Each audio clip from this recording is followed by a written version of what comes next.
உறவுகள் அனைவருக்கும் அன்பான வணக்கங்கள். இந்த வாரம் தொடங்கினதுலேருந்தே ஐயனார் குடும்பத்தில் வந்துட்டு சோழன் பேசின வார்த்தையால் நிலா எதுக்கு அப்படி பேசுகிறீங்க அப்படின்னு சோழன் கிட்ட சண்டை போட்டு சேரன் அண்ணாவை எதுக்கு இப்படிலாம் பேசுகிறீங்க அப்படின்னு சொல்லிட்டு அங்கே ஒரு மனஸ்தாபம் ஏற்படுறதும், இங்கே வானதிக்கும் பாண்டிக்கும் இடையில வானதி வந்துட்டு டாக்டர் மூலமாக ஒவ்வொருதாக பண்ணுறது இங்கே பாண்டிக்கு பிடிக்காம அவங்க ரெண்டு பேருக்குள்ளார ஒரு சண்டை வர்றதும், இவ கொஞ்சம் கொஞ்சமாக மாறிட்டு இருக்காளோ அப்படின்னு சொல்லிட்டு இங்கே பாண்டி மனசு கஷ்டப்படுறதும், அவங்களுக்குள்ளார ஒரு பிரச்சனை வர்றதும் போய் அடுத்ததாக இங்கே சேரனுக்கு சந்தா கிட்ட இருந்து ஃபோன் வருது. இந்த மாதிரி எனக்கு கல்யாணம் பண்ணி வைக்க போகிறாங்க அப்படின்னு சொல்லிட்டு அங்கே வந்து இங்கே சேரனுக்கும் சந்தாவுக்கும் ஒரு மாதிரியான பிரச்சனைகள் வந்தாலும் இப்படி 3 அண்ணனுங்களும் இப்படி இருக்காங்களே அப்படின்னு அதை நினச்சி இங்கே பல்லவனும் ஒரு மாதிரி வருத்தப்பட்டுட்டு இருக்காரு. ஆனால் அந்த குடும்பத்திலேயே வந்துட்டு இப்போ தான் புதுசாக வந்துட்டு பழைய காதல் மலர்ந்துருக்கு அப்படிங்கிற மாதிரி எது நடந்தால் நமக்கு என்ன அப்படிங்கிற மாதிரி நடேசன் வந்துட்டு வேற ஒரு ரூட்டில் அவர் போக ஆரம்பிச்சிருக்காரு. ஸோ எந்த பிரச்சனை வந்தாலும் அது உடனே தீர்த்துருவாங்க இந்த ஐயனார் துணை குடும்பத்தில் அப்படின்னு நீங்கள் நினச்சிங்கன்னா மறக்காமல் இந்த வீடியோக்கு ஒரு லைக்கை மட்டும் கொடுத்துருங்க. காலையிலே எழுந்து நிலா வந்துட்டு எங்கள் அண்ணனை காணோம் அப்படின்னு சொல்லி தேடும்போது தெரில நீ அண்ணனை காணோம், நானும் ஃபோன் பண்ணேன், ஃபோன் எடுக்க மாட்டேங்குது அப்படின்னு சொல்லி இங்கே பல்லவனும் பாண்டியும் சொல்கிறாங்க. சரி எனக்கு கிச்சனில் போய் பார்த்தா சாப்பாடு எல்லாமே சமைச்சு வச்சுட்டு டீ போடுறதுக்கு ரெடியாக அங்கே பாலையும் எடுத்து வச்சுட்டு இங்கே சேரன் கிளம்பி போயிட்டாரு. எங்கே போயிருப்பாரு அப்படின்னு சொல்லிட்டு இங்கே நிலாவே ஃபோன் பண்ணும்போது நிலாவோட ஃபோனை மட்டும் அவர் அட்டன் பண்ணிவிட்டு இல்லைப்பா அந்த முக்கியமான வேலையாக வெளியே வந்திருக்கேன், இதை கொஞ்ச நேரத்தில் வந்துடுவேன்ப்பா அப்படின்னு சொல்லிட்டு இங்கே சேரன் கொஞ்ச நேரத்தில் வீட்டுக்கும் வராரு. இங்கே வீட்டுக்கு வந்தால் என்னென்ன காலையில் எங்கே கிளம்பி போனீங்க அப்படிங்கிறாங்க. இல்லைப்பா நைட்டே இன்ஜினியருக்கு ஃபோன் பண்ணி பார்த்தேன், ஃபோனு சுவிச் ஆஃப்னே வந்ததா, அதான் நேர்லேயே போய் பார்த்துடலான்னு நான் கிளம்பி போயிட்டேன்ப்பா அப்படின்னு சொன்ன உடனே இங்கே நிலாவுக்கு ரொம்பவுமே கஷ்டமாக போகுது. இவர் இப்படி என்ன பேசணும் ஏது பேசணும்னு தெரியாமல் சேரன் அண்ணா இப்படி பேசிட்டாரு அப்படிங்கிற மாதிரி ஒரு மாதிரி கோவம் இருந்தாலும் எதுக்குண்ணே அப்படி காலங்காத்தில் கிளம்பி போகணுமா, அதுவும் இல்லாமல் இவ்வளோ வேலை பார்த்து வச்சுட்டு போயிருக்கீங்க, எத்தனை மணிக்குண்ணே நீங்கள் முழிச்சிங்க அப்படிங்கிறாங்க. அதெல்லாம் ஒன்றும் இல்லைப்பா, நேரமே போனால் தானே அவரை பார்க்க முடியும், அப்புறம் அவர் எங்கேயாவது கிளம்பி போயிட்டாருன்னா போய் பார்க்க முடியாதுல்ல அப்படின்ட்டு. அப்புறம் நிலா அவர் நான் இருக்கும்போதே உனக்கு பேமெண்ட் அனுப்பிட்டாருப்பா, ஒரு 2 மணி நேரத்தில் உனக்கு ஆகிடும்னு சொன்னார், நீ செக் பண்ணிக்கப்பா, அப்படி வரலன்னா என்கிட்ட சொல்லு நான் பேசுகிறேன் அப்படின்னு சொல்லிட்டு இங்கே சேரன் வேகமாக போய் திரும்பவும் வேலைக்கே கிளம்ப போகும்போது நிலா பார்த்துட்டு என்னென்ன உடனே கிளம்புறீங்க, சாப்பாடு எடுத்துக்கல, இப்படி உடனே கிளம்பிட்டீங்க அப்படின்னு சொல்லிட்டு நிலா வந்து சேரன் மேலே அக்கறையாக பேசிகிட்டு இருக்கும்போது நமக்காக எழுந்திருச்சு அண்ணன் இவ்வளோ வேலையெல்லாம் செஞ்சு வச்சுட்டு இப்போ சாப்பிடாம கூட போகுதே அப்படிங்கிற ஒரு கொஞ்சம் கூட ஒரு இதே இல்லாமல் சோழன் இப்போ ஏன்னா அவங்க எதுக்காக 2 மணி நேரத்தில் ஏறும்னு சொன்னாங்க, நிஜமாவே நீ பார்த்தியா, அவங்க பணம் போட்டாங்களா அப்படின்னா இங்கே சேரன் மேலே ஒரு நம்பிக்கையே இல்லாத மாதிரி இங்கே சோழன் கேட்ட உடனே அங்கே சேரனுக்கே கஷ்டமாகுது. இல்லைடா கேட்டாங்க, நான் பார்த்தேன், அவங்க போட்டாங்கடா, அதெல்லாம் ஆகிடும் அப்படின்னு சொல்லிட்டு இவர் நான் வரேன்ப்பா அப்படின்னு சொல்லி கிளம்பியும் போயிடுறாரு. இங்கே நிலாவுக்கு ஒரே கோவமாக வருது. என்ன சோழன் நீங்கள் பேசிகிட்டு இருக்கீங்க, அதுக்காக அண்ணன் இவ்வளோ காலையில் போனாருங்கிறதே எனக்கு கஷ்டமாக இருக்குது, நீங்கள் இப்படியெல்லாம் வேறு கேட்பீங்களா அப்படின்னு சொல்லிட்டு இங்கே நிலா வந்து சோழன் கிட்ட கேட்டாலும் இல்லை நிலா உனக்கு அண்ணனை பற்றியெல்லாம் தெரியாது, அது ஈஸியாக எல்லோரும் ஏமாற்றிடுவாங்க, அண்ணன் முன்னாடி போடுற மாதிரி போட்டு அப்படியே ஏமாற்றிட்டாங்கன்னா என்ன பண்ண முடியும், நீ தானே அங்கே போய் பதில் சொல்லணும், உனக்கு இதெல்லாம் தேவையா சொல்லு அப்படிங்கிறாங்க. இங்கே பாருங்கள் சோழன், நான் என் விஷயத்த பேசிகிட்டு இருக்கும்போது நீங்கள் நேற்று அண்ணன்கிட்ட பேசினதே தப்பு, இதில் இப்போ வந்து நீங்கள் இந்த மாதிரி வேறு சொல்கிறீங்களா அப்படிங்கிறாங்க. நீ என்ன நிலா இப்படி பேசிகிட்டு இருக்க அப்படின்னோடனே இப்போ பாண்டி டக்குன்னு எடுத்துக்கிறாரு. ஆமாம் அவங்க என்ன இப்போ தப்பாக சொல்லிட்டாங்க, நீ வர ரொம்ப மாறிட்டடா, அண்ணன்கிட்ட எதுக்கு நீ அப்படி பேசின அப்படிங்கிறாங்க. டே என்னடா நான் பேசிட்டேன், அதுக்காக நிலாவுக்கு ஒரு கஷ்டம்னா நான் பார்த்துட்டு சும்மா இருக்க முடியுமா அப்படிங்கிறாங்க. நிலாவும் பார்த்துட்டு இப்போ என்ன எனக்கு கஷ்டம் வந்துருச்சு, அப்படியெல்லாம் அண்ணன் விட்டுற மாட்டார், என்ன இப்போ பார்த்தீங்கல்ல காலையிலே கிளம்பி போயிட்டு தானே வந்திருக்காரு அப்படிங்கிறாங்க. போயிட்டு தான் வந்திருக்கு, ஆன்லைனில் அனுப்புனா உடனே பணம் வரப்போகுது, அது எதுக்கு 2 மணி நேரம்னு சொல்லி அனுப்புகிறாங்க, அதுவே சந்தேகமாக இல்லையா அப்படின்னு சொல்லிட்டு இங்கே சோழன் பேசின உடனே இங்கே பாண்டிக்கு கோவம் வந்துடுது. என்னடா இவன் இப்படி புரிஞ்சுக்காம பேசுகிறானே, அண்ணன் கஷ்டப்பட்டு தான் மனசு எவ்வளோ கஷ்டப்பட்டுருக்குங்கிறத இவன் கொஞ்சம் கூட புரிஞ்சிக்கலையே, நைட்டெல்லாம் தூங்காமல் உட்காந்துருந்துச்சு, ஃபோன் பண்ணி பார்த்துட்டு இருந்துச்சு, எதுவுமே புரியாமல் இப்படி இவன் இருக்கானே அப்படிங்கிற மாதிரி ஒரு மாதிரி கோவத்தில் 2 பேரும் மாற்றி பேசி சண்டையாக வந்துடுது. இங்கே நிலா ஒரு வாட்டி பிரித்து விட்டாலும் நான் கிளம்புறேன்னு சொல்லிட்டு ஆளுக்கு மூஞ்சி தூக்கிட்டு கிளம்பியும் போயிடுறாங்க. ஆனால் இந்த விஷயம் இங்கே நிலா கூர்த்திக்கிட்டே இருக்கு, சோழன் சரியே இல்லை, ரொம்ப ஒரு மாதிரி பண்ணுறாரு அப்படிங்கிறது ஒரு மாதிரியே இருந்தாலும் அங்கே ஆஃபீஸ் போயிட்டு வேலை பார்த்துட்டு இருக்கும்போது அங்கே பணம் கிரெடிட் ஆகிடுச்சு அப்படின்னு சொல்லிட்டு இங்கே அவங்களும் சொல்லிடுறாங்க. உடனே நிலா வந்து சேரனுக்கு ஃபோன் பண்ணுறாங்க. சொல்லுப்பா நிலா அப்படிங்கிறாங்க. ஆனால் பணம் கிரெடிட் ஆகிடுச்சுண்ணே அப்படிங்கிறாங்க. சரிப்பா அதான் அவர் சொன்னார், நான் உங்ககிட்ட சொன்னல அப்படிங்கிறாங்க. அண்ணா வேலையாக இருக்கீங்களா அப்படின்றாங்க. இல்லைப்பா வேலை போயிட்டு தான் இருக்கு, நீ சொல்லுப்பா அப்படிங்கிறாங்க. இல்லைண்ணே சோழன் உங்ககிட்ட பேசுனதை நீங்கள் எதுவும் தப்பாக எடுத்துக்காதீங்கண்ணே, அவர் வர ஆளே சரியில்லை, ஒரு மாதிரி பேசுகிறாருண்ணே அப்படிங்கிறாங்க. விடுப்பா அவனை நான் குழந்தையிலேருந்து பார்த்துட்ருக்கேன், எனக்கு தெரியாதா, அப்படி தான் அவன் பேசுவான் பட்டுன்னு, அப்புறம் அவனே வந்து என்கிட்ட பேசிடுவான்ப்பா, பரவாயில்ல விடுப்பா அப்படின்ட்டு ரொம்பவுமே பெருந்தன்மையாக இங்கே சேரன் பேசுகிறாரு. சரிங்கண்ணே சாயந்தரம் வீட்டில் வந்தோடனே பேசிக்கலாம் அப்படின்னு சொல்லிட்டு இங்கே நிலாவும் ஃபோனை கட் பண்ணிடுறாங்க. ஆனால் இங்கே பார்த்தா பாண்டி வானதிக்காக அந்த வண்டியை ரெடி பண்ணி ரொம்ப சர்ப்ரைஸாக கொடுக்கணும் அப்படின்னு சொல்லிட்டு கவர்லாம் போட்டு மூடி வச்சுருக்காங்க. வானதி வர டைம் ஆயிடுச்சு அப்படின்ட்டு வெயிட் பண்ணிட்டு இருக்காங்க. இப்போ கண்ணன் பார்த்துட்டு, என்னென்ன வழிய பார்த்துட்டு இருக்க, வானதி வரணும்னா அப்படிங்கிறாங்க. ஆமாண்டா, இந்த நேரம் அவள் வர நேரம் தானே, அவள் வருவான்னு தான் பார்த்துட்டு இருக்கேன் அப்படிங்கிறாங்க. சரி நீ வேணா பாரு, சும்மாவே வானதிக்கு நீ ஏதாவது பண்ணினா அப்படியே குதின்னு குதிக்கும். நீ சின்னதாக ஒரு gift வாங்கி கொடுத்தாலே இப்போ வண்டியே வாங்கி கொடுக்க போகிற, எவ்வளோ சந்தோஷத்தில் இங்கே கடனை கூட பார்க்காம உன்னை கட்டி பிடிச்சி முத்தம் கொடுக்க போது பாரு அப்படிங்கிறாங்க. டேய் சும்மா நீ இருடா, ஏன்டா இப்படிலாம் பேசிகிட்டு இருக்க அப்படிங்கிறாங்க. நீ வேணா பாருண்ணே, அது சந்தோஷத்தில் என்ன பண்ணுது ஏது பண்ணுதுன்னு தெரியாமல் பண்ண போகுது அப்படின்னு சொல்லிட்டு இங்கே 2 பேரும் பேசி சிரிச்சிட்டு நிற்கும்போது கரெக்டாக வானதி வண்டியிலே வந்து நிற்கிறாங்க. இதை பார்த்ததுமே அப்படியே பாண்டிக்கு ஷாக் ஆகுது. வானதி, என்ன வண்டியில் வந்திருக்க அப்படிங்கிறாங்க. ஆமாம் பாண்டி, வண்டி எப்படி இருக்குது பார்த்து சொல்லு அப்படிங்கிறாங்க. வண்டி எப்படி இருக்கா, நல்லா தாண்டி இருக்குது. ஆமாம், இந்த வண்டி ஏது உனக்கு அப்படிங்கிறாங்க. ஐயோ பாண்டி, டாக்டரை கார் வாங்கிட்டார் தெரியுமா அப்படிங்கிறாங்க. நான் உங்ககிட்ட இந்த வண்டி ஏதுன்னு கேட்டேன், டாக்டர் கார் வாங்கினார் மோர் வாங்கினார்லாம் நான் உங்ககிட்ட கேட்கல அப்படிங்கிறாங்க. நீ ஏன் பாண்டி அவரை பற்றி பேசினாலே இப்படி கோவமாகற, நீ நினைக்கிற மாதிரிலாம் அவர் இல்லை, அவர் ரொம்ப ஜாலி டைப், ரொம்ப நல்லவர் தெரியுமா அப்படிங்கிறாங்க. நீ முதல்ல இந்த டாக்டர் புராணம்லாம் பாடுறதை விட்டுட்டு இந்த வண்டி ஏதுன்னு சொல்லு அப்படிங்கிறாங்க. அவர் தான் பாண்டி எனக்கு கொடுத்தாரு, அவர் தான் கார் வாங்கிட்டார்ல, இந்த வண்டி சும்மா தான் இருக்குன்னு சொல்லிட்டு நான் நடந்து போகிறது அவருக்கு ஒரு மாதிரி இருக்குன்னு, நீங்கள் வேணால் இந்த வண்டியை வச்சுக்கோங்கன்னு என்கிட்ட அவர் கொடுத்துட்டார் பாண்டி அப்படிங்கிறாங்க. வண்டியை கொடுத்துட்டாரா? ஆமாம், எவ்வளோக்கு வாங்கின அப்படிங்கிறாங்க. பாண்டி, அதுதான் நான் காசு கொடுக்குறேன்னு எவ்வளவோ சொல்கிறேன், அவர் காசு வேணவே வேணான்னு சொல்லிட்டாரு பாண்டி அப்படிங்கிறாங்க. காசு வேணான்னு சொன்னாரா? நீ எதுக்கு முதல்ல அவர்கிட்ட வண்டியை வாங்கின அப்படிங்கிறாங்க. ஏன் பாண்டி இப்படி பேசிகிட்டு இருக்க, வண்டி அவர்கிட்ட சும்மா தானே இருக்குது, என்கிட்ட இருந்தால் நான் போக வரதுக்கு யூஸ் ஆகும்னு தானே வாங்கினேன் அப்படின்னு சொல்லிட்டு இங்கே வானதி வந்து அந்த வண்டி அப்படி தடவி பார்த்துட்டு, நல்லா இருக்குல்ல பாண்டி, ஓட்டுறதுக்கு எனக்கு ரொம்ப பிடிச்சிருக்கு அப்படிலாம் சொல்லிட்டு இங்கே வானதி பேசிகிட்டு இருக்கும்போது பாண்டிக்கு முகமே செத்து போயிடுது.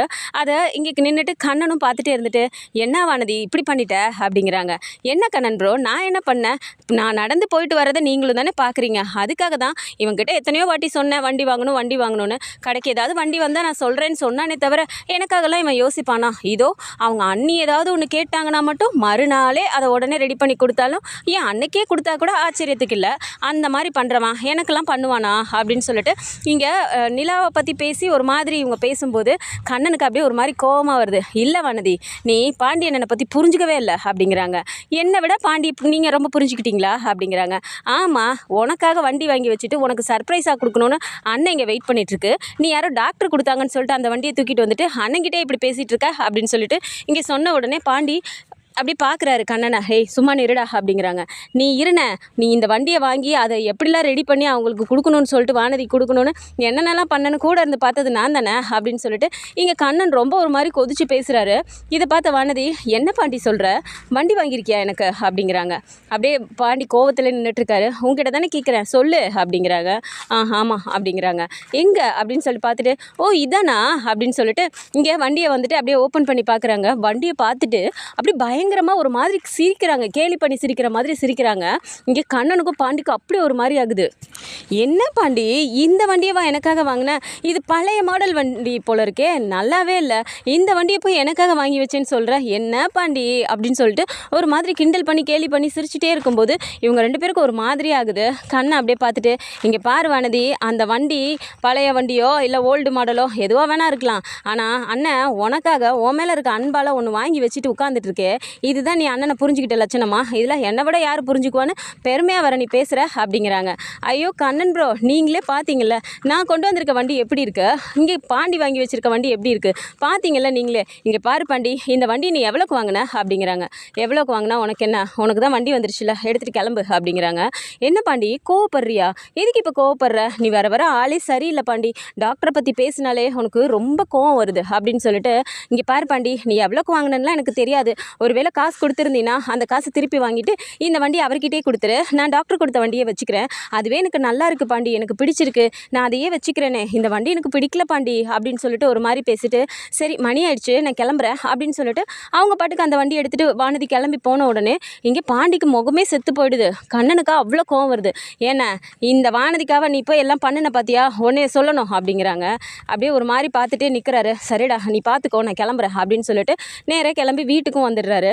ஸோ பாண்டி ஒரு மாதிரி கடுப்புலேயே வீட்டுக்கு வந்துட்டு ஒரு மாதிரி உட்காந்துட்டு இருக்கும்போது இங்கே பல்லம்மா வந்துட்டு டிவியை போட்டுட்டு டிவியில் சவுண்டு வச்சுட்டு பாட்டெல்லாம் வச்சுட்டு இருக்குது. பாண்டிக்கு ரொம்ப ஒரு மாதிரி இரிட்டேட் ஆகுது. டேய் சவுண்டை கம்மி பண்ணுறா அப்படிங்கிறாங்க. என்னண்ணே நல்ல பாட்டுண்ணே, இதெல்லாம் சவுண்டாக கேட்டால் தானே நல்லாயிருக்கும் அப்படின்னு சொல்லிட்டு இங்கே பல்லம்மா சொல்லும்போது பாண்டிக்கு அப்படி ஒரு கடுப்பு வருது. இருக்க கோவம் தெரியாமல் இவன் வேறு அப்படி பண்ணிட்டு இருக்கானே அப்படின்ட்டு டக்குன்னு ரிமோட்டை வாங்கி டிவியை ஆஃப் பண்ணிடுறாரு. எதுக்குண்ணே இப்போ டிவி ஆஃப் பண்ண அப்படின்னு சொல்லிட்டு இங்கே 2 பேருக்கும் ஒரு மாதிரி பேசிகிட்டு இருக்கும்போது நிலா வந்து பார்த்துட்டு என்ன என்ன என்ன என்ன பாண்டி அப்படிங்கிறாங்க. பின்ன என்னங்க எப்போ பாரு இந்த டிவி வாங்கினதுலேருந்து எதையாவது ஒன்று போட்டு சவுண்டாக வச்சுட்டே இருக்கான் அப்படின்னு சொல்லிட்டு ஒரு மாதிரி கடுப்பாக பேசிட்டு எந்திரிச்சு போயிடுறாங்க. இப்போ பல்லவனும் ஒரு மாதிரி பார்த்துட்டு ஒன்றுமே இல்லை நீ பாட்டு தானே பார்த்துட்டு இருந்தேன், பிடிங்க ஆஃப் பண்ணி விட்டுருச்சண்ணே அப்படிங்கிறாங்க. என்ன பல்லவா, பாண்டி வழக்கமாக இப்படி இருக்க ஆளே இல்லை, ஏதோ ஒரு டென்ஷனில் இருக்காருன்னு நினைக்கிறேன், புரிஞ்சுக்கோ பல்லவா அப்படின்ட்டு வெளியில் வராங்க. வெளியில் வந்து பார்த்தா இங்கே நடேசன் அந்த சவுண்டாக அந்த ரேடியோவில் வந்துட்டு செம்பருத்தி செம்பருத்தின்னு ஒரு பாட்டை போட்டு விட்டுட்டு இங்கே பாட்டை அலறிட்டு இருக்கு ரேடியோவில். ஆனால் இங்கிட்டு தனியாக போயிட்டு அந்த செம்பருத்தி கூட அவர் ஃபோன் பேசிட்டு நிற்கிறாரு. பாண்டிக்கு இதை பார்த்தோன்னா செம்ம கடுப்பாகுது. வேகமாக போயிட்டு அந்த இதை ஆஃப் பண்ணி விட்ட உடனே டக்குன்னு நடேசன் திரும்பி பார்த்துட்டு டேய் எதுக்குடாப்பா அதை ஆஃப் பண்ண அப்படிங்கிறாங்க. ஃபோன் தானே பேசிகிட்டு இருக்கீங்க, இதை எதுக்கு வேறு கத்த விட்டுட்ருக்கீங்க, மனுஷன் வீட்டில் நிம்மதியாக இருக்க முடியுதா அப்படிங்கிறாங்க. என்னடா அப்போ நிம்மதி கெட்டு போச்சு, நான் பாட்டுக்கு வெளியில் கட்டில் போட்டுட்டு ரேடியோ வச்சுட்டு நான் பாட்டு தானடா இருக்கேன் அப்படிங்கிறாங்க. நீங்கள் என்ன வேணால் பண்ணிட்டு போங்க, ஃபோன் பேசிட்டு தானே இருக்கீங்க, பாட்டு கேட்டால் பரவாயில்ல, இதை இங்கே கத்த விட்டுட்டு நீங்கள் ஃபோன் பேசிகிட்டு இருக்கிறதுக்கு இது இதுக்கு வேஸ்ட்டாக பாடிட்டு இருக்கணும் அப்படின்னு சொல்லிட்டு ஒரு மாதிரி எரிஞ்சு பேசுகிறதா நிலாவுமே பார்க்குறாங்க. பாண்டி சரியில்லையே, என்னவா இருக்கும் அப்படிங்கிற மாதிரியே யோசிக்கிறாங்க. ஸோ கொஞ்ச நேரத்தில் இங்கே சேரனும் வேலை முடிஞ்சு வீட்டுக்கு வந்துடுறாரு. வீட்டுக்கு வந்தால் இப்போ சோழனும் கொஞ்ச நேரத்தில் வந்துட்டு அப்படியே கார் கீழே சுற்றிக்கிட்டே வந்து உள்ளே வந்து பாட்டு பாடிக்கிட்டே உள்ளே வராரு. நிலாவுக்கு அப்படி ஒரு கோவம் வருது. என்ன நடக்குது ஏது நடக்குதுன்னே தெரியாமல் அப்படியே ஒரு மாதிரி வேற ஒரு உலகத்தில் வாழ்ந்துட்டுருக்காரு சோழன். அப்படி பேசுகிறது கொஞ்சமாவது அவருக்கு வந்து ஃபீல் பண்ணுறாரா அப்படிங்கிற மாதிரி ஒரு மாதிரி நிலாவுக்கு ஒரு கடுப்புலேயே நின்றுட்டுருக்காங்க. வந்துட்டு இங்கே சோழன் வந்து வாண்டடாக எப்பயும் பேசுகிற மாதிரி பேசுகிறதுக்கு ஒரு ரியாக்ஷனும் கொடுக்காமல் இருக்கும்போது வேகமாக போய் பாண்டிக்கிட்ட என்னடா கோவமாக இருக்காளா அப்படிங்கிறாங்க. என்ன கேட்டால் எனக்கு என்னடா தெரியும் அப்படின்னு பாண்டி ஒரு சைடு கத்துறாரு.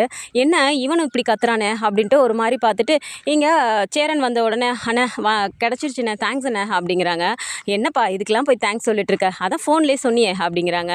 இல்லைண்ணா அது அப்படின்ட்டு ஒரு மாதிரி யோசிச்சுட்டு சோழனை பார்த்து முறைக்கிறாங்க.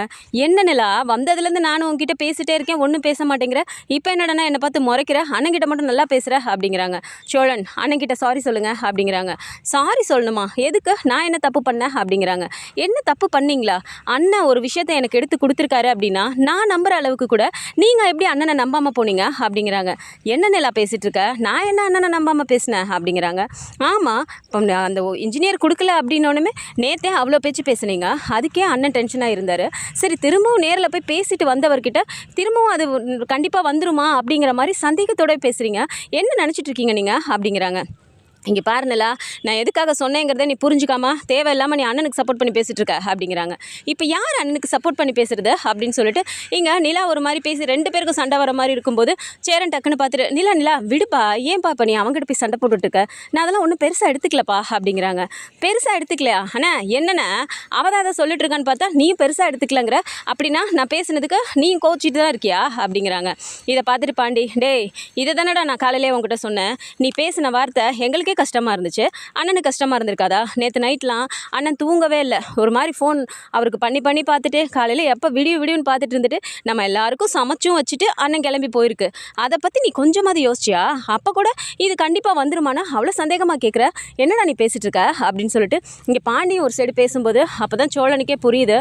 அப்படியே புரிஞ்சாலும் அது வந்துட்டு நான் பண்ணது தப்பு அப்படிங்கிறது புரியாமல் நான் நிலாவுக்காக சப்போர்ட் பண்ணுறேன் அப்படிங்கிற மாதிரி நிலா வந்து கஷ்டப்பட்டுறக்கூடாது, நிலாவை யாரும் கேள்வி கேட்டுறக்கூடாது அந்த மாதிரி ஒரு இதில் பேசுகிறது, அது வந்து ஒரு மாதிரியே பேசும்போது நிலாவுக்கே கோவம் வருது. இங்கே பாருங்கள் சோழன், நீங்கள் என்னை பார்த்துக்கணும்னு நினைக்கிறது, என்னை யாரும் கேள்வி கேட்கக்கூடாதுன்னு நினைக்கிறது அதெல்லாம் நியாயம்தான். ஆனால் வீட்டில் இருக்கவங்க மேலே ஃபஸ்ட்டு நம்பிக்கை வேணும். எல்லாரும் சேர்ந்தால் தான் நமக்கு இது வீடு.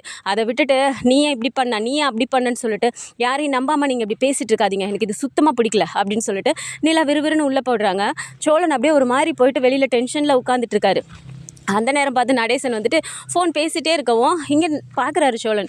இருந்தாலும் யார்கிட்ட, நானும் வந்ததுலேருந்து பார்க்குறேன், வந்தப்பையும் ஃபோன் பேசிகிட்டு இருக்காரு, இப்போயும் ஃபோன் பேசிகிட்டு இருக்காரு, யார்கிட்ட தான் பேசுவார், புதுசாக பண்ணிட்டுருக்காரு அப்படிங்கிற மாதிரி வேகமாக போயிட்டு ஹலோ அப்படிங்கிறாங்க. என்னடா அப்படிங்கிறாரு. என்ன நானும் வந்ததுலேருந்து பார்க்குறேன் சிரிச்சு ஃபோனில் பேசிகிட்டே இருக்கீங்க அப்படிங்கிறாங்க. டேய் என்னடா உனக்கு மட்டும்தான் கல்யாணம் ஆயிடுச்சு, உனக்கு ஆள் இருக்குது, நீங்கள் தான் பொண்ணுங்க கூடலாம் பேசுவீங்களா, எனக்கெல்லாம் இருக்க மாட்டாங்களா அப்படிங்கிறாங்க. யோ நடேசா என்னையா பேசிகிட்டு இருக்க, உனக்கு ஆளா அப்படிங்கிறாங்க. ஆமாண்டா என் எக்ஸுடா அப்படின்னோடனே இங்கே சோழனுக்கு ஒரு மாதிரி ஆகுது. விறுவிறுன்னு உள்ளே வந்துட்டு நிலா நிலா அப்படின்னு கத்திட்டே வர்றாரு. அப்போ நிலா அப்படியே கோவத்திலே பார்க்கும்போது என்னை மட்டும் இவ்வளோ பேச்சு பேசுனில ஏதோ வெளியில் அந்த ஆள் இங்கே அண்ணனுக்கு கல்யாணம் ஆகாமல் இருக்குது, பாண்டிக்கு கல்யாணம் ஆகாமல் இருக்குது, நமக்கு ஏதோ கல்யாணம் ஆகிடுச்சு, அங்கே 2 பேருக்கு கல்யாணம் ஆகாமல் இருக்கும்போது இப்போ அந்த ஆள் இந்த வயசில் எக்ஸு கூட பேசிகிட்டு இருக்கேன்னு சொல்கிறாரு, இதில் நீ கேட்க மாட்டியா அப்படிங்கிறாங்க. சோழன் நான் என்ன பேசுனேன், நீங்கள் என்ன பேசுகிறீங்க அப்படிங்கிறாங்க. என்ன நிலா மற்றவங்களுக்குன்னா ஒரு நியாயம், எனக்குன்னா ஒரு நியாயமா? நீ என்னை மட்டும் ஒரு மாதிரி தான் பார்க்குற. இந்த வீட்டில் இருக்கவங்க எல்லாருக்கும் நீ சப்போர்ட் பண்ணுவ, என்னை மட்டும் நீ சப்போர்ட் பண்ண மாட்டே. நான் எது பண்ணாலும் உனக்கு தப்பு, அது உனக்கே நினச்சி நான் பண்ணாலும் அது உனக்கு தப்பாக தான் தெரியுது, அப்படி தானே அப்படிங்கிறாங்க. சோழன் எனக்கே நினச்சி நீங்கள் பண்ணாலும் வீட்டில் இருக்கவங்கள நீங்கள் நம்பணும். அண்ணனை நம்பாமல் நீங்கள் பேசுனது தப்பு. உங்களை நான் சாரி கேட்க சொன்னேன், இது வரைக்கும் நீங்கள் சாரி கேட்கல. அண்ணன்கிட்ட சாரி கேட்காம ரூம்குள்ளே வராதீங்க அப்படின்னு சொல்லிட்டு டக்குன்னு சோழன் அப்படி வெளியே தள்ளி விட்டு கதவை சாத்திடுறாங்க. சோழனுக்கு அப்படியே ஒரு மாதிரி ஆகுது. வெளியில் போய் பார்த்தா இங்கே சேரன் வந்து அப்படியே ஒரு மாதிரி தனியாக வெளியில் உட்காந்துட்டு இருக்காரு. சோழன் பார்த்துட்டு இங்கே போய் சாரி கேட்கலன்னா இவ உள்ளே விட மாட்டா, என்ன பண்ணுறது, போய் கேட்டு வைப்போம் அப்படின்ட்டு நேராக போகிறாரு. போயிட்டு அண்ணனை நான் பேசுனது எதுவும் நீ தப்பாக எடுத்துக்கிட்டியாண்ணே, கோச்சிக்கிட்டியா அப்படிங்கிறாங்க. இல்லைடா சோழா நான் எதுவும் கோச்சிக்கல அப்படிங்கிறாங்க. இல்லைண்ணே நீ உன் மூஞ்சும் சரியில்லை, நீ பேசுகிறதும் சரியில்லை அப்படிங்கிறாங்க. இல்லைடா நான் வேறு ஒரு பிரச்சனையில் இருந்தேன்டா, அதனால தான் அன்றைக்கி இன்ஜினியர்கிட்ட நான் ஃபோன் பண்ண மறந்துட்டேன் அப்படிங்கிறாங்க. ஆமாம் எங்களுக்கு தெரியாமல் உனக்கு என்ன பிரச்சனை அப்படிங்கிறாங்க.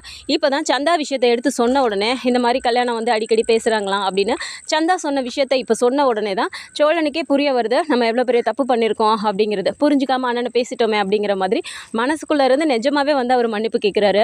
மன்னிச்சிடுண்ணே அப்படின்ட்டு. பரவாயில்ல விடுறா அப்படின்றாங்க. சரிண்ணே இப்போ நம்ம என்ன பண்ணலாம், நம்ம உடனே கிளம்பி பீகார் போயிடலாமா அப்படிங்கிறாங்க. டே அப்படிலாம் போக முடியாதுடா, அங்கே என்ன சூழ்நிலைன்னு தெரியாமல் அப்படிலாம் போய் நிற்க முடியாதுடா அப்படிங்கிறாங்க. என்னண்ணே நீ இப்படியே சொல்லிட்டு இருக்க, அங்கே சந்தாவுக்கு கல்யாணம் பண்ணி வச்சிட்டாங்கன்னா நீ என்ன பண்ணுவ அப்படிங்கிறாங்க. அப்படிலாம் ஒன்றும் ஆகாதுடா பார்த்துக்கலாம் அப்படின்னு சொல்லிட்டு இப்போது இங்கே பேசிகிட்டு இருக்காங்க. ஸோ இந்த மாதிரியான கதைக்களம் வந்தால் நல்லா இருக்கும்னு நினச்சிங்கன்னா மறக்காமல் நம்மளோட சேனலை சப்ஸ்கிரைப் பண்ணிக்கோங்க. அண்ட் வீடியோ பிடிச்சிருக்கு அப்படின்னா சின்னதாக லைக்கை மட்டும் கொடுத்துருங்க. தேங்க்ஸ் ஃபார் வாட்சிங்.